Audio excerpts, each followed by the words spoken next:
તો સુરતના ખાડીપુરે વેપારીઓને આર્થિક નુકસાન પહોંચાડ્યું છે। ટેક્સટાઇલ માર્કેટની અંદર વેપારીઓને 800 કરોડનું મસમોટું નુકસાન થયું છે। 10 લાખથી વધુ સાડીઓનો જથ્થો એ પાણીમાં ડૂબી ગયો છે। શહેરમાં 3000 જેટલા વાહનો પાણીમાં ફસાયા છે। છેલ્લા 2 દિવસમાં 24 લોકોના મોત થયા હોવાની વિગતો છે। ડાયમંડ સિટીની અંદર 10,000 દુકાનોમાં પાણી ભરાઈ ચૂક્યા છે। સુરતની 60% ટેક્સટાઇલ માર્કેટ પાણીમાં ગરકાવ થઈ ગઈ છે।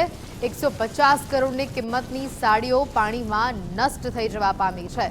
ગુજરાતમાં સિઝનનો 24% વરસાદ અત્યાર સુધીમાં વરસી ચૂક્યો છે।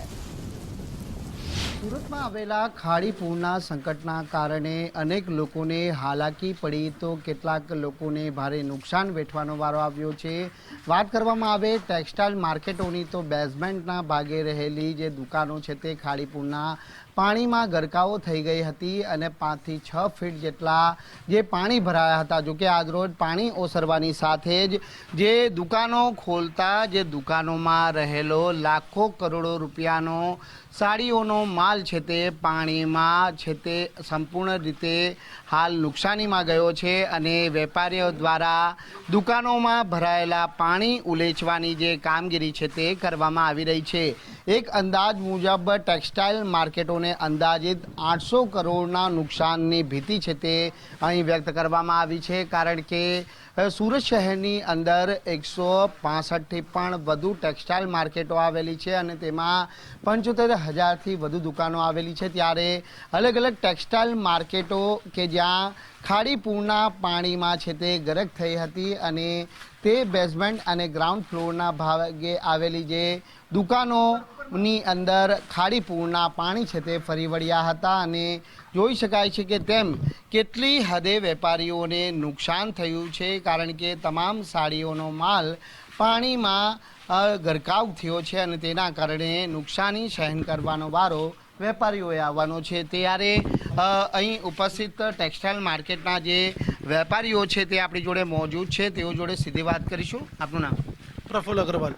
પ્રફુલભાઈ, જણાવજો કઈ રીતનું નુકસાની છે? માત્ર આ એક માર્કેટ છે કે પછી કેટલી માર્केटों આ પ્રમાણેની સ્થિતિ છે? काफ़ी ज़्यादा मार्केटों में यही स्थिति होगी और हर छोटे से छोटे बड़े से बड़े सभी व्यापारी को इसमें काफ़ी नुकसान होगा जिसकी भी दुकान ग्राउंड या बेसमेंट फ्लोर पे होगी।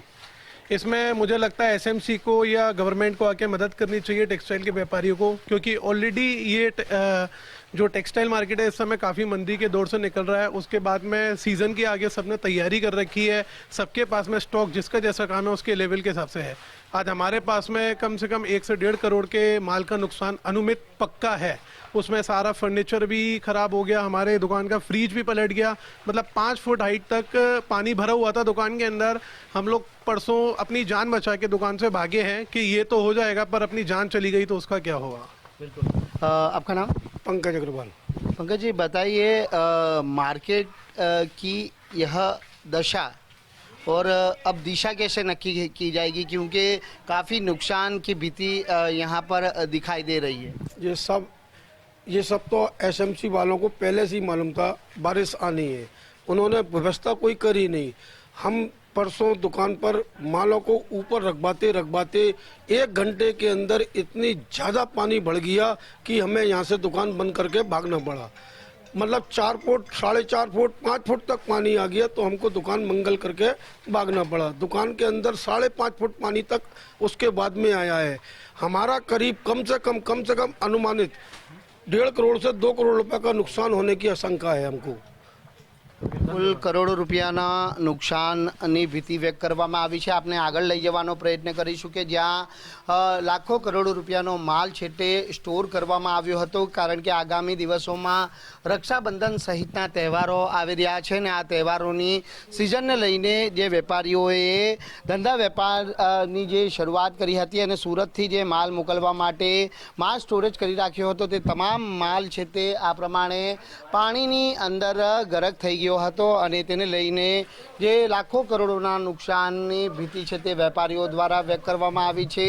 આ તો એકમાત્ર વેપારીએ અંદાજે 1.5 કરોડના નુકસાનીની ભીતિ વ્યક્ત કરી છે. આવી તો સુરતની અંદર અનેક ટેક્સટાઇલ માર્કેટો છે અને ટેક્સટાઇલ માર્કેટોમાં આવેલી બેઝમેન્ટ અને ગ્રાઉન્ડ ફ્લોરના ભાગે 5 થી 6 ફૂટ સુધીના જ્યારે પાણી ભરાયા હતા ત્યારે આ પાણીની અંદર આ દુકાનો સંપૂર્ણ રીતે ગરકાવ હતી અને તેના જ કારણે આ નુકસાન સહન કરવાનો વારો ટેક્સટાઇલ માર્કેટના વેપારીઓએ આવ્યો છે. જો કે નુકસાનીની ભરપાઈ છે તે હમણાં સરભર કરી શકે તેવી કોઈ શક્યતાઓ દેખાઈ નહીં રહેતી, કારણ કે રક્ષાબંધનના તહેવારને લઈને આ માલ છે તે સ્ટોરેજ કરવામાં આવ્યો હતો અને તે જ માલ જ્યારે વેપારીઓ સુધી પહોંચે તે પહેલાં જ પાણીમાં નાશ પામતા અહીં લાખો કરોડોની નુકસાનીનો જે નુકસાન છે તે વેપારીઓએ સહન કરવાનો વારો આવ્યો છે.